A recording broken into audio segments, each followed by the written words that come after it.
Good morning to everyone. இந்த வீடியோவில் 10th standard maths example 2.21 என்ன அப்படிங்கிறத பார்க்க போகிறோம். So the general term of a sequence என்ன அப்படிங்கிறத கொடுத்துருக்குறாங்க.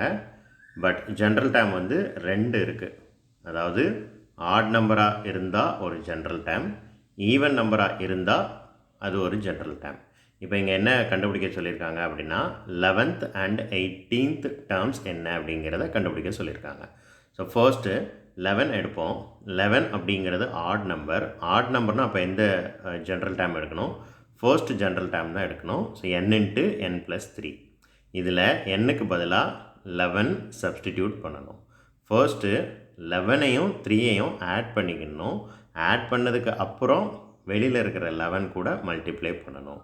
அவ்வளோதான். ஸோ 154 கிடைக்கும். அவ்வளோதான், ஆன்சர் கண்டுபிடிச்சாச்சு. இப்போ ரெண்டாவது ஈவன் 18th டேர்ம் என்னன்னு கண்டுபிடிக்க சொல்லியிருக்காங்க. அது ஈவன் நம்பர், அதனால் ரெண்டாவது டேர்ம் என்னங்கிறத எடுக்கணும்.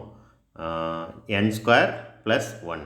ஸோ nக்கு பதிலாக 18 சப்ஸ்டிடியூட் பண்ணணும். ஃபர்ஸ்ட்டு 18ஐ ஸ்கொயர் பண்ணிக்கணும், அது கூட 1 ஆட் பண்ணணும். ஸோ 325 கிடைக்கும். கேர்லெஸ் மிஸ்டேக் வர்றதுக்கு மட்டும்தான் சான்சஸ் இருக்குது. ஸோ கவனமாக பண்ணணுன்னா இதுவும் ரொம்ப ரொம்ப ஈஸியான ஒரு சம். எக்ஸாமினேஷனில் கேட்குறதுக்கு வாய்ப்பு இருக்கக்கூடிய ஒரு சம். நல்லா பார்த்துக்கோங்க. தேங்க்யூ.